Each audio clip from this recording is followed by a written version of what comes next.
Things that intrigued me as a young chemist was that you could perform an acid-base neutralization reaction which would produce a salt and water, and yet the pH of that solution was not always equal to 7. How can a salt and water not be neutral? Let's find out. Today, we learn about ion hydrolysis. My chemistry teacher when I was at school used to say to us, if the answer is not hydrogen bonding, then it's going to be hydrolysis. If we add universal indicator to some salt solutions, we might expect that the pH is always going to be 7. But in actual fact, we don't find this to be the case. If we have a look at the pH of ammonium chloride, for instance, it is 5.3. The pH of sodium chloride is actually 7. The pH of sodium acetate is 8.9. A variety of pHs occur for salt solutions. And this is due, I'm sure you've guessed, to ion hydrolysis. So what is hydrolysis? You'll remember that hydrolysis just means a reaction with water. And some ionic compounds are able to dissociate in water, and then the ions that are produced react with the water molecules, and that makes hydronium ions or hydroxide ions. If you have an excess of hydronium ions, your pH will be less than 7. If you have an excess of hydroxide ions, your pH will be greater than 7. So there are cases where the pH of a salt solution is not equal to 7. Let's have a look at cation hydrolysis. Now, of course, a cation just means a positive ion. Cation hydrolysis produces hydronium ions. So if we have a look at ammonium chloride, we see that the pH of ammonium chloride is less than 7. Let's have a look at how that comes to be. First of all, when you put ammonium chloride in water, it dissociates.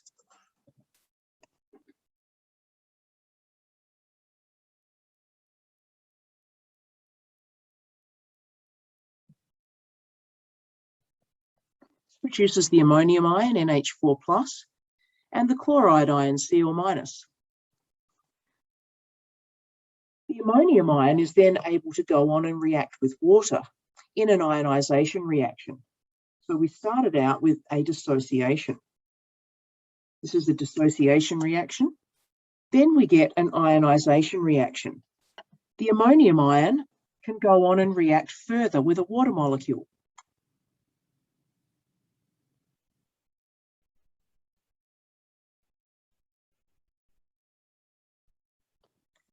This is an acid-base reaction in which the water is going to accept a proton from the ammonium ion. So this is a proton transfer reaction. The ammonium ion is a weak acid, so we use the equilibrium arrow. And we're going to produce ammonia, NH3, and our hydronium ion. The excess of hydronium ions is what is going to cause that pH to be less than 7. Now, I'm sure you're sitting there wondering, hang on, why can't the chloride ion react with water as well? Let's have a look at what might occur. So chloride would attract hydronium ions, it would attract H+, therefore it would act as a base.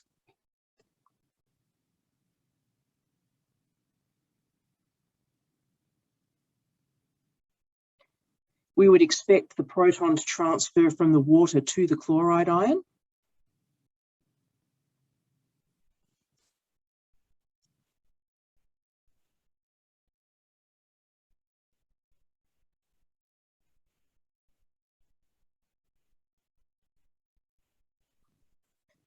And we would expect to see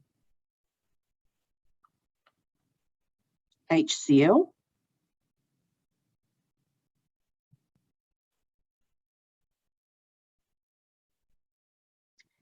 and hydroxide ions. But you may recall that hydrochloric acid is a strong acid. So it would be completely ionized to chloride ions and hydronium ions. So that is going straight back to chloride ions, which is why we don't end up with the chloride ion having those acid-base properties. Let's have a look at anion hydrolysis now. Anions are, of course, negative ions. If we have a look at potassium carbonate solution, we find that its pH is well above 7. So we have excess, therefore, of hydroxide ions. Let's look at what might be causing this. Well, first of all, of course, we need to look at the dissociation of potassium carbonate.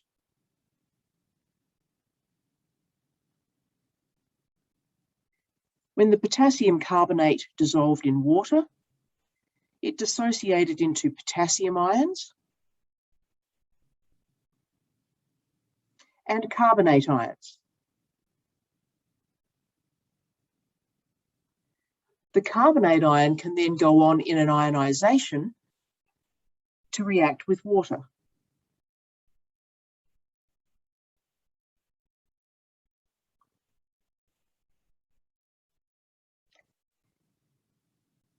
This time, though, the carbonate ion has a negative charge, so it's going to attract a proton.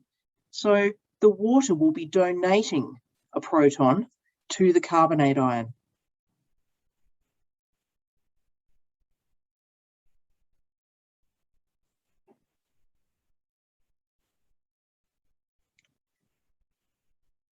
This is going to produce the hydrogen carbonate ion and a hydroxide ion. And it is the excess of hydroxide ions that's going to cause the pH to be above 7. So why then can't the potassium ion react in an acid-base reaction? Let's have a look. Potassium ion. If it was going to donate a proton, it would be in trouble because it doesn't have one to donate. What about accepting a proton?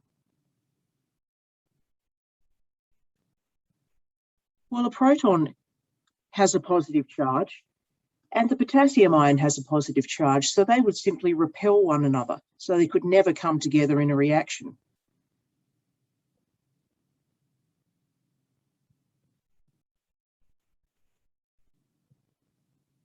So the potassium ion then has no acid-base properties. Your turn now. I want you to think about why a solution of sodium acetate is sodium, and the acetate ion is the conjugate base of acetic acid. And a pH of 8.9 means that there must be excess hydroxide ions. I want you to pause the video and I want you to write me a dissociation equation, then an ionisation equation that demonstrates why there are excess hydroxide ions. We'll be back with the answer in a minute. Okay, we have the dissociation.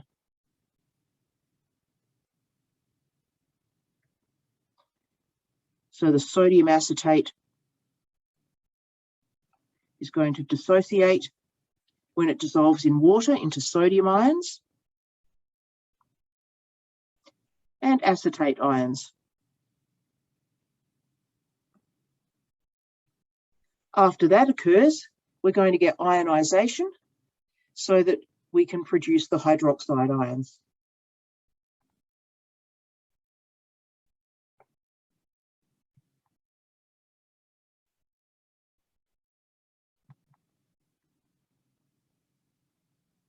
Of course, the acetate ion, having a negative charge, is going to attract protons to it. So the proton transfer will occur from the water to the acetate ion.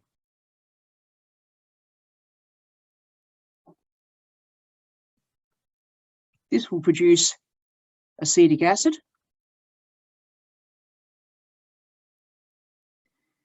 and hydroxide ions. And it's this excess of hydroxide ions that means that the pH will be greater than 7.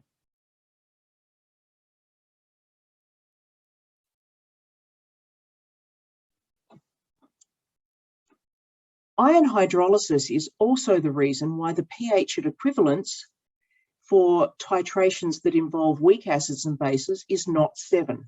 Let's have a look at the titration of sodium hydroxide with acetic acid. The first thing that's going to happen is the neutralization reaction.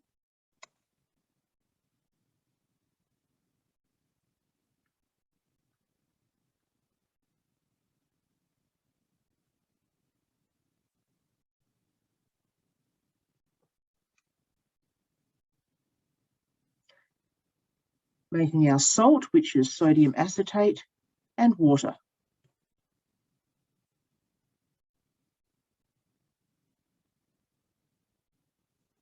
Once the sodium acetate's formed, it's already in solution, so it's going to be existing as sodium ions and acetate ions. So the acetate ion we saw in our last example can react with water.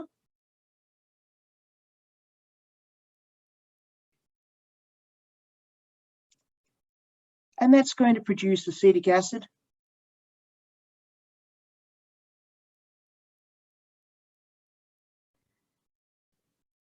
And hydroxide ions.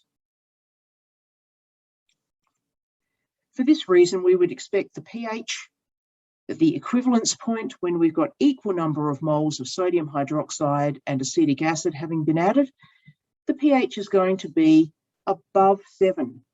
And that is because of those extra hydroxide ions that have been produced in the ion hydrolysis. You'll need to choose an indicator that changes colour at a pH higher than 7 so that you can catch the equivalence point of the titration with your indicator. A suitable one in this case would be phenolphthalein.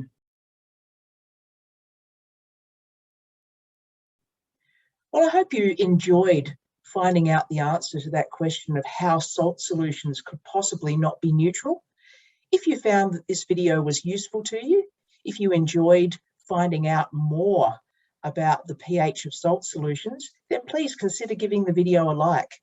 And as always, if you would like to learn more about this wonderful subject of chemistry, please subscribe to my channel and watch some more videos. I am going to see you guys in the next video.